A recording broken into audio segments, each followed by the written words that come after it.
Greetings, wisdom seekers.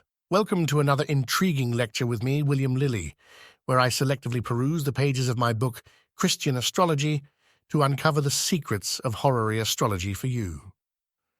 Today, we present a captivating tale of love, regret, and second chances. Our story revolves around a lady who found herself entangled in an intricate web of emotions. She was pursued by a gentleman for a considerable time and consistently rejected him. After giving him a final denial, she suddenly became passionately affectionate towards him and deeply regretted her past behavior and wished to have another chance with him. This was the state of affairs when she came to me with her question. Let us journey through the stars and unveil the astrological truths that lie within this narrative. This state of affairs was captured in an astrological chart, a snapshot of destiny that would hold the key to Our Lady's dilemma. For your studies, the details of the chart I am working from is the 16th of June, 1646, at 19:26 p.m. in London, England. A modern chart should be cast for the 27th of June, 1646 at 7:34 a.m. due to calendar changes over the centuries. The ascendant and sun represent the querent, while Saturn, the lord of the seventh house, represents the man she is inquiring about. The lady was of moderate height, with a round face, a cheerful and modest countenance, a sanguine complexion, grey eyes, and light brown hair, likely influenced by the sun's position in Mars's terms. She was well-spoken and reasonably attractive. Based on Saturn's placement in an angular position in Taurus, in conjunction with Mars, I concluded that the man had an average or unremarkable physique. He was not tall or particularly handsome, with a long, composed face, a pale or meagre complexion, dark or chestnut-colored curly hair, and downward-fixated contemplative eyes. There seemed to be some impediment in his movement, such as a limp or something that affected his gait, which she confirmed. Additionally, considering Saturn's conjunction with Mars, I deduced that the gentleman was sad, angry, deeply discontented, and harbored disdain towards the lady due to her previous rejections. I believed he harbored a strong resentment towards a relative or gentleman of high status, represented by Mars, who was in partial conjunction with the seventh house and the fourth house, being the 10th from the 7th. Since both significators were angular and fixed, I concluded that the gentleman and this other person lived in the same house or close proximity, and I was informed this indeed was the case.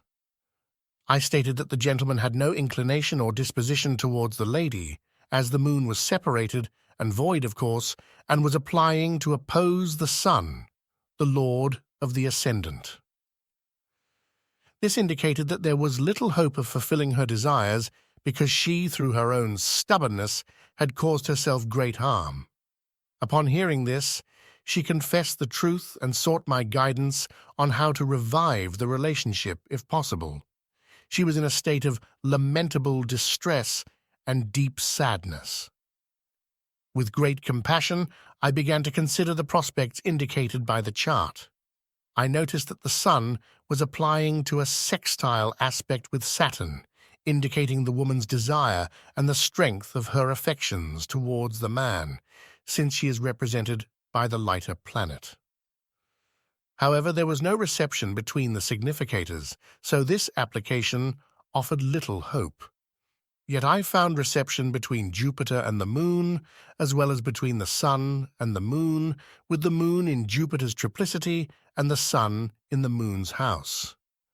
I also observed that the moon disposed of Saturn in its exaltation and Jupiter in its house. Jupiter was very close to a dexter sextile aspect with Saturn and was still applying to it without being separated. Jupiter was in its exaltation, and being a fortunate planet, it assists those in distress. It had the strength to mitigate and alleviate the malevolence of Saturn. The close proximity of Jupiter to the sextile aspect with Saturn made me confident that the man she inquired about was intimately acquainted with a person of high status and worth, represented by Jupiter, whom I accurately described and the lady was well aware of. I advised her to express her complaints to this person and fully explain her regrettable folly. I assured her that this gentleman would handle the matter with utmost honor and confidentiality, and with God's blessing would revive the relationship that seemed hopeless. I suggested hastening their actions before the sextile aspect between Saturn and the Sun concluded by the 27th of the same month. I also directed them to have the gentleman initiate the discussion on the 19th of June around noon, as Saturn and Jupiter would be in a perfect sextile aspect. They followed my advice, and the outcome was as follows. Through the gentleman's efforts, the relationship was revived, and the couple successfully got married within 20 days, much to the satisfaction of the sorrowful and ungrateful lady towards me. In astrology, the reason behind this outcome is simply the application of the two significators to a sextile aspect, namely the Lord of the seventh and the Lord of the first house. Additionally, the application of the moon, although in opposition, is in reception with the Lord of the ascendant and provided further proof. However, the main factor that made this possible in the chart was the application of Jupiter to the sextile aspect with Saturn, the Lord of the seventh house, and the reception of Jupiter's virtue that Saturn passed on to him. This virtue was then transferred to the Sun, the Lord of the ascendant. Jupiter faced no obstacles, separations, or frustrations until its perfect conjunction with the Sun on the 29th of June, ensuring that no difficulties arose afterward. I informed the lady that her sweetheart had recently been offered a marriage proposal by an affluent and highly esteemed woman represented by Venus. I advised her to follow my directions with hope and expectation of a positive outcome, and assured her that she should not worry about him marrying Venus.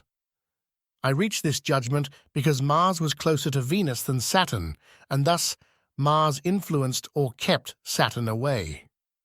I believed Mars represented a soldier or gentleman who had been involved in military activities.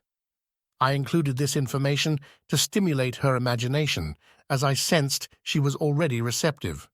She was well acquainted with both the lady and the man in question, and confirmed that such matters were unfolding at that time.